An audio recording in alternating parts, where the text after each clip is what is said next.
In our last video, we looked at inflation and what the official government numbers are telling us. But what if the real inflation rate is actually much higher than what the official government data suggests? Spoiler alert, it is much higher actually, and we'll show you how.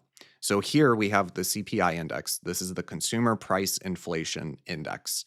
And this is the underlying index that is used by the government. This is used, for example, to calculate cost of living adjustments for Social Security recipients. This is used for almost everything. This is the main metric that is used for measuring inflation in America. And I decided to take a 25-year period from 2000 to 2025, figuring most people were alive in 2000, and it's an easy 25-year period to compare this CPI index and the rate of change and what it is telling us to what I believe are much more accurate real world examples of actual inflation. So here we see that in that 25-year period, the CPI index grew from 169 to 319 in those 25 years. That works out to a compound annual growth rate of about 2.5%.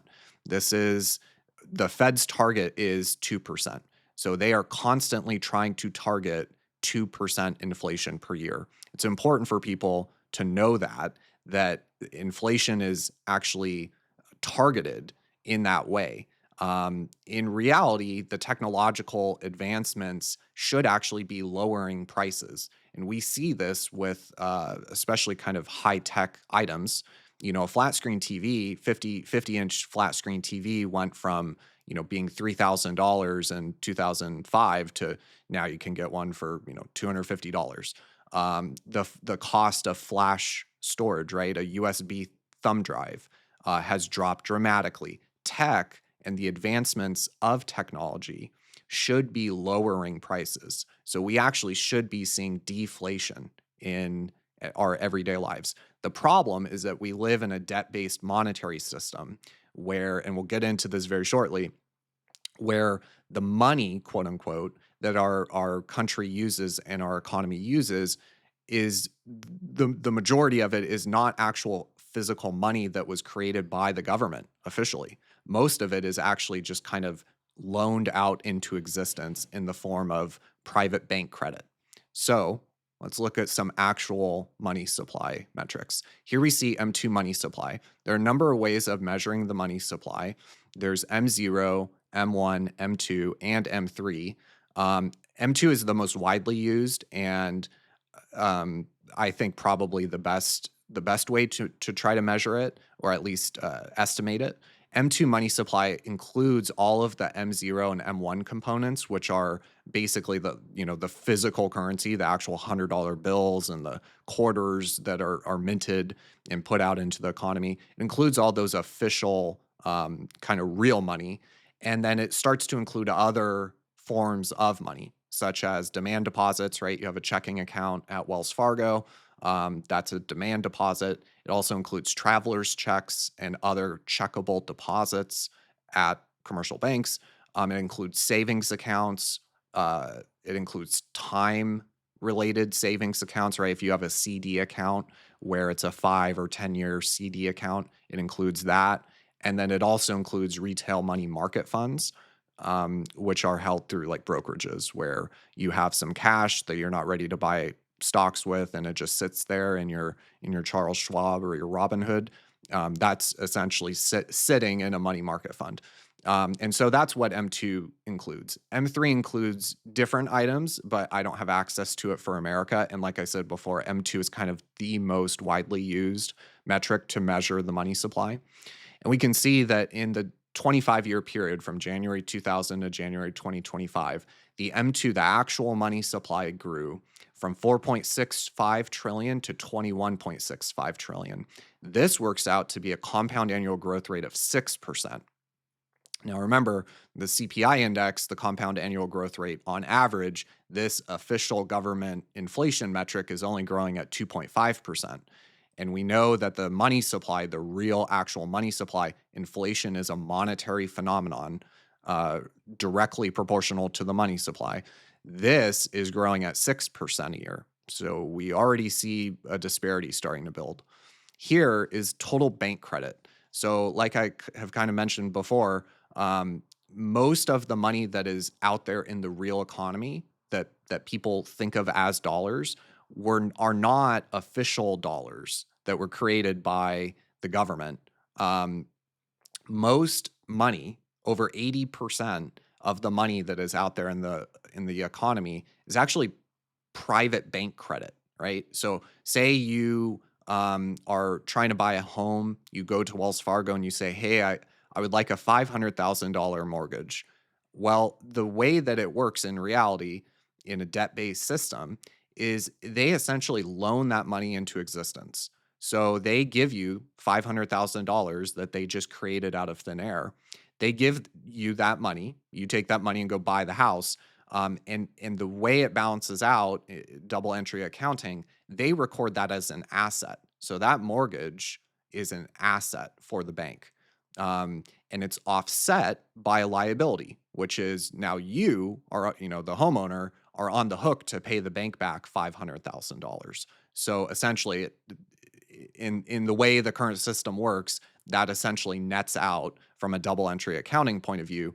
But that money was just created by Wells Fargo in the form of a loan. So I think it's really important, given that so much of our quote unquote dollars in the real economy are just private bank credit. It's important to look at the growth of total private bank credit. And here we see loans and leases. This is for all commercial banks in America. And in that 25-year period, from 2000 to 2025, total bank credit grew from 3.55 trillion to 12.83 trillion. This works out to a compound annual growth rate of 5.6%. So again, remember the official CPI index is, according to the government, inflation is only growing at 2.5%. But we now know that two different measures of the actual money supply, and remember, inflation is a monetary phenomenon, are growing significantly faster than that 2.5%.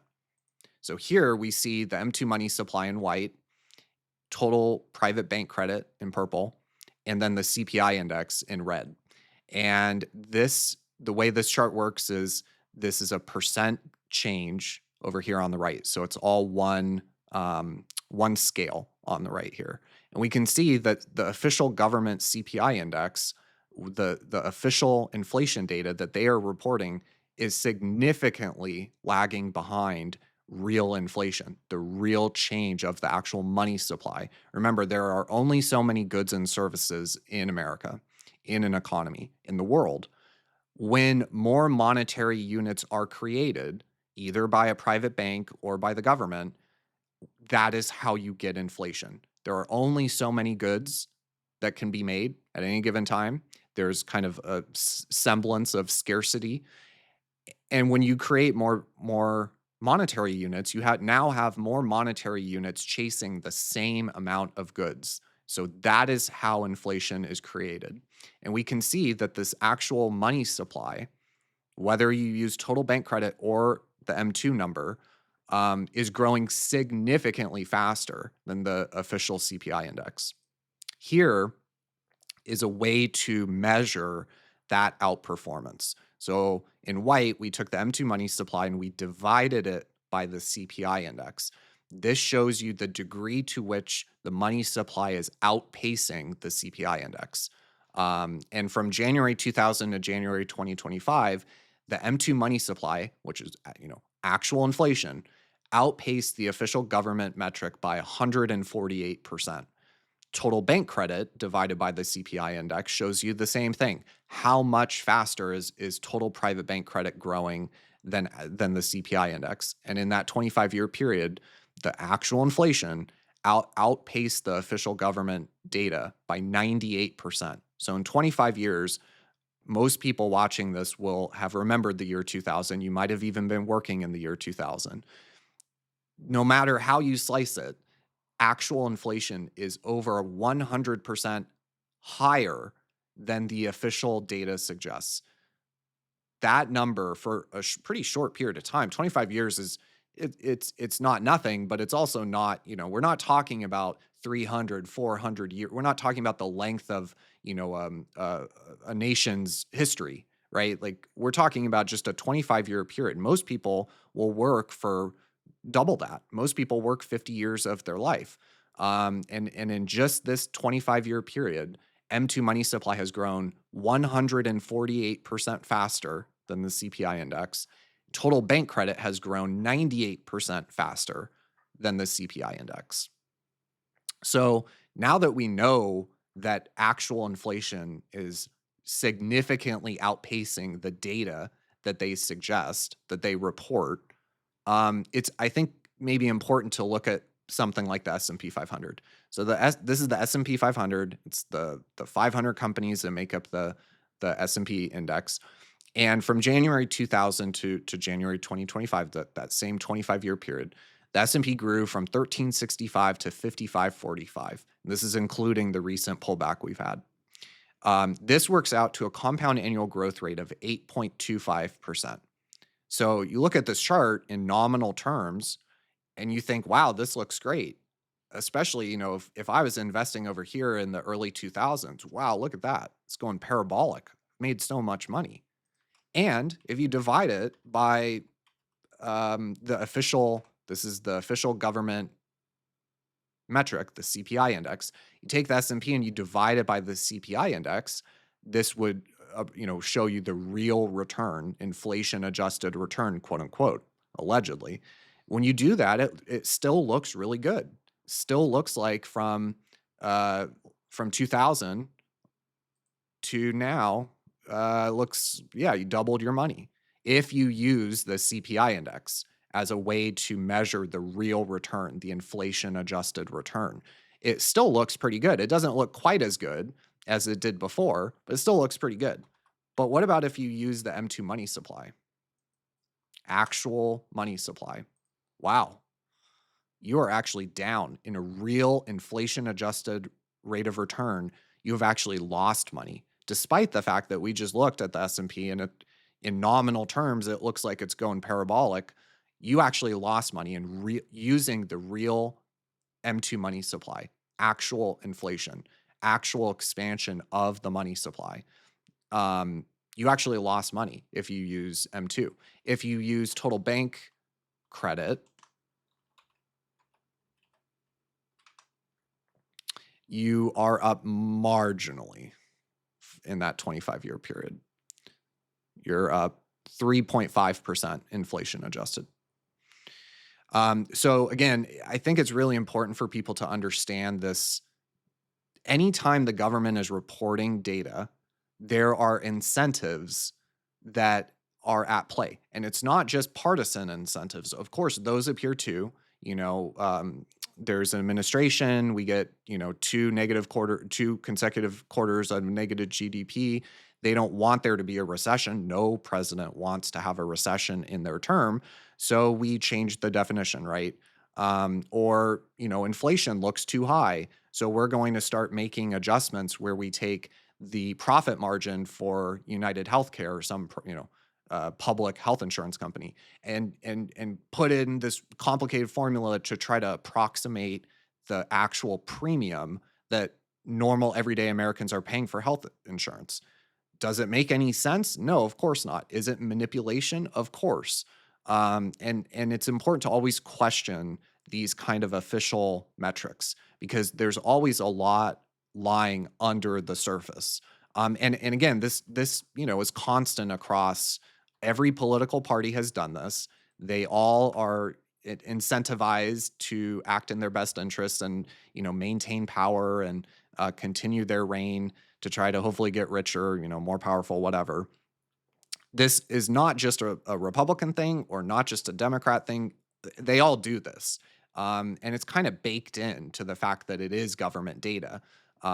There's so many kind of malincentives at play that I think it's always important to question and dig a little deeper into these sorts of things. So that's hopefully what this video was accomplishing. Just to finish here, we'll look at S&P divided by gold. Gold is yet another way to try to approximate kind of real inflation. There's only so much gold in the world, right? As more money is printed or loaned into existence by a private bank, there's only so much gold. And so you now have more monetary units chasing a relatively stable supply of gold. I think on average, gold supply grows about 1.8% a year. So it's relatively constant, it's relatively scarce. And that's why gold can be used as a way to measure in real inflation as well, is because of that phenomenon. There's only so much actual gold, and gold is used basically as money. When the wealthy see that a bunch of money is about to be printed, they go and they try to preserve their purchasing power by purchasing gold.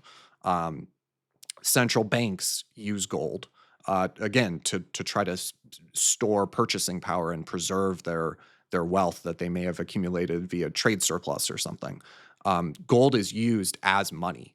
All of the traits of money, gold is used as money. Even though no government on earth has gold, an official gold currency, gold-backed currency, or gold standard, it is gold is still widely used basically as money in kind of those sorts of ways where it is still used when monetary units are printed or created, and there is a surplus or an overabundance of those monetary units.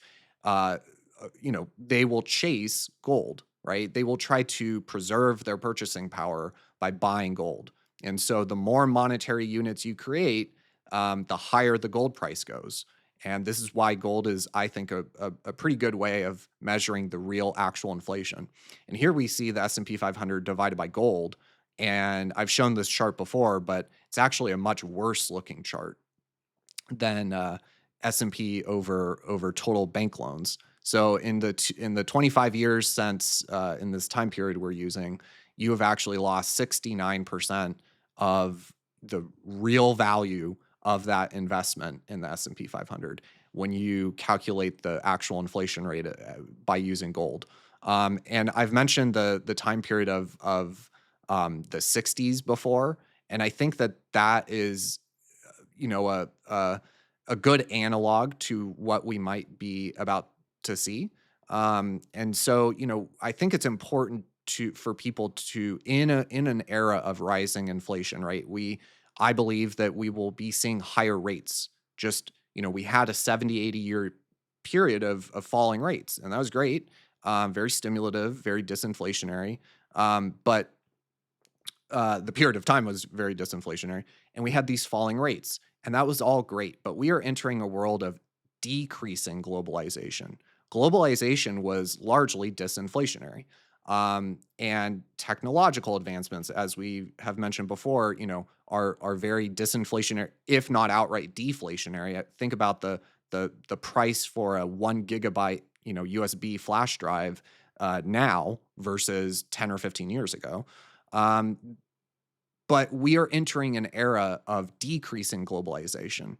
We're entering a period of decreasing immigration, not just here in America, where there's, I would say, a consensus or a majority of people have kind of, clearly spoken um, politically, and the era of kind of importing cheap labor, which is disinflationary. I think that era is over. Just on a long-term time frame, it appears that not just in America, but also Europe too. It appears much of the West is kind of done with the whole, let's import a bunch of cheap labor to drive down the wages and keep inflation low.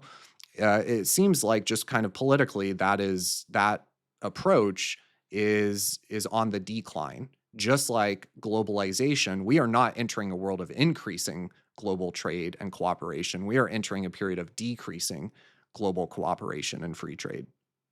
All of these things cause higher rates. Then you start to look at the fiscal picture as well. And the fiscal picture of the United States is just absolutely horrible, and it has been horrible for a while now, at least a decade. And essentially, the only way that the government can really deleverage this sovereign debt burden is by a huge amount of productivity gains and very very high growth, or inflation. This is just how it's worked. This is how it's worked for, hundreds and hundreds of years throughout history across all continents. the way you deal with an over indebted government is you basically inflate the debt away. So, we are in for a period of much higher interest rates than I think a lot of people are used to coming from the ZERP QE world of the past 25 years. We are entering a world of decreasing globalization and free trade, decreasing immigration, which is also disinflationary by importing cheap foreign labor to keep costs down. All of these things, all of these trends that have been in place for decades are now reversing, and so we are entering a period, in my belief, of higher sustained inflation. And I think it's important for people to educate, to understand these concepts, given the fact that I believe, are entering that sort of era. If this was 1990 or 2000 or something, and we're going to be in this disinflationary, falling rate, lower nominal growth sort of world, this doesn't matter as much. All the outperformance of the M2 money supply versus the CPI index doesn't matter as much. But given kind of the context of where things are headed, the direction that not just America, but much of the West is headed, I think it's really important that people start to kind of dig a little bit deeper. Um, there are also ways to measure inflation that attempt to kind of make more accurate baskets and to make kind of less crazy quote unquote substitutions, such as shadow stats. They put out kind of using the old formula for CPI. They calculate what that old formula would result the actual inflation rate.